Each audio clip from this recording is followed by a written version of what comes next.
When these three nadis with the six stages Muladhara, Swadhisthana, Nabhi, Anahat, Vishuddhi, Agya, and Agya. So when these different stages intersecting with the three nadis intersecting at five points, in all it makes actually 14 nadis, and from these 14 nadis several branches emerge, and making in all about 350,000 nadis, which are spread throughout the body, and which forms the vehicle for sensation and regulating the motor functions of the body. In our body, in the abdomen, in the nabi, there is this, the element is fire, that is the gut. At the gut there burns a fire. This fire is called the fire of Vaishwanara, that gives us the strength and nourishment, making this body full of energy and thereby destroying all diseases and promoting health. And in fact, this is the gut region where we have the entire digestive system. The digestive system actually extracts the nourishment from the body, from the food that we eat, and it supplies it, and then it is distributed through the blood circulation through the different parts of the body, and it also acts as the elimination through the excretory organs. That which cannot be absorbed by the body is discarded by the body. So this is a very important area, like a furnace, you can say, where there is this burning that is constantly happening. And that is why, and this region is also the where we can burn away all our resentment, grudges, and all the anger that gets burnt away. So it is said that why do we take fasting? When you fast, you actually are able to this energy gets absorbed into the cells. So where instead of food, there is no additional food coming in for extracting of energy. So this gets absorbed, and that is why it is sort of a cleansing process. Fasting is always a cleansing process. So in this conversation between Shiva and Parvati, says the jiva, or the individual soul, dwells in the human body chained by karma.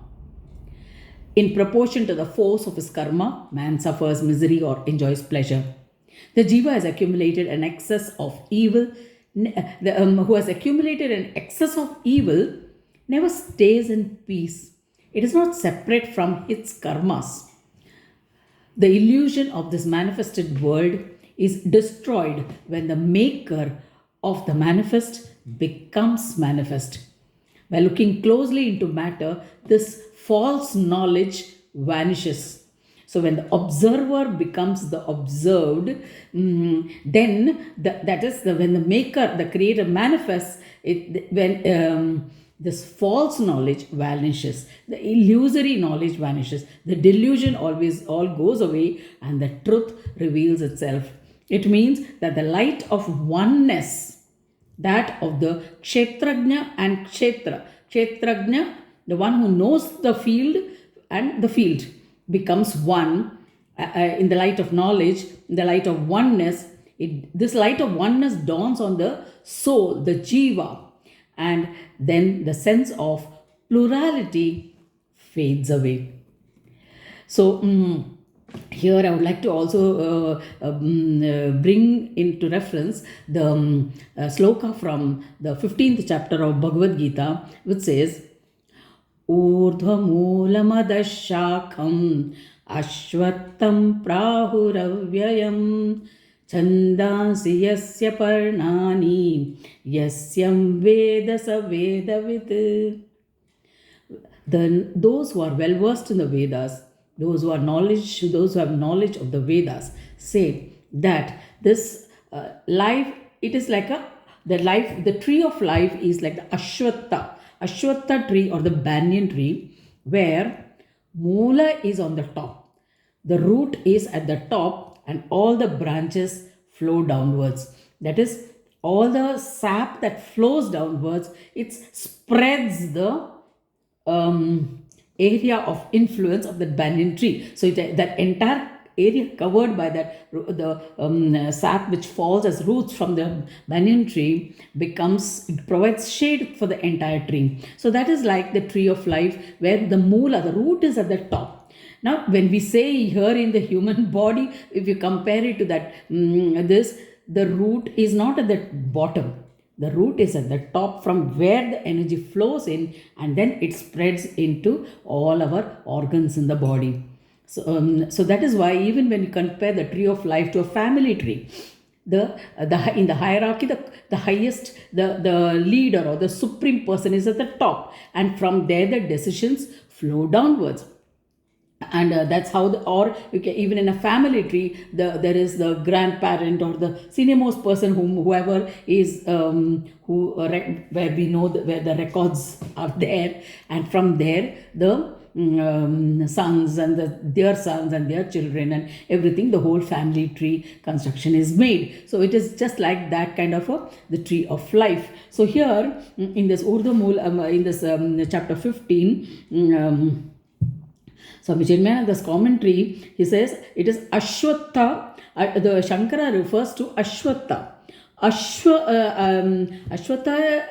is, yes, banyan tree. But it also has another meaning, that is Ashwa means horse. Horse, because horses used to stand under its shade.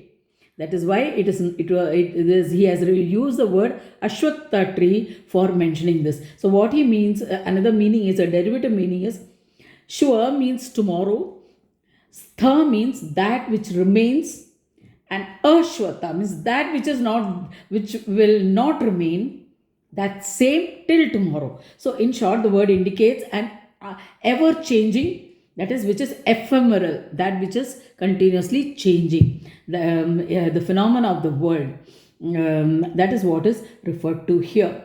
And that and another meaning could be that when energy flows, the cosmic energy flows through the Brahmarandra into us, and it is the Kundalini energy is the memory that meets that energy. So it's not Kundalini energy that flows upwards, it is the memorized energy, means the the subtle energy which has been stored as memory, that gets activated to meet the cosmic energy which flows from the top. And then that meeting of the energy and the memory activates the various channels or nervous neurotransmitters, neuro pathways, and exhausts the karmas or accumulates more karmas, if depending upon what choice do we make of karma when we are engaged in action.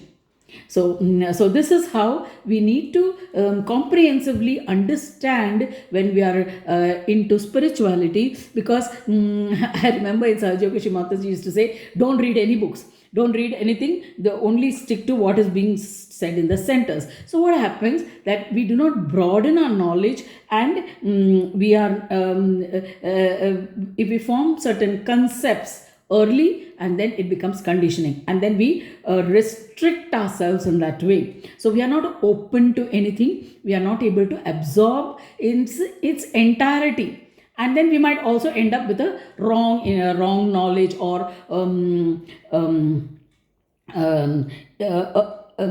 quickly assimilated knowledge, which might become permanent, and then it is difficult to disengage with that, and everything gets built up on that, right? And also another thing, if you would have noticed, in the ancient times, the rishis always activated the Kundalini energy, or if they wanted to open the eye of wisdom, it was always through the Agya Chakra. You don't activate it from the bottom, right? You don't activate from the bottom, because from the bottom all your negativity will go inside through the anus and all other apertures that are there, which are excretory, which are actually, that is the apana vayu. That vayu has to go outside, but you are pulling it inside. That's not the way. We need to pull up only from the sacrum bone. Then only that will move through the Sushumna Nadi, with which you can engage for evolution in life. We'll continue with this discussion in later on. See you later. Thank you so much.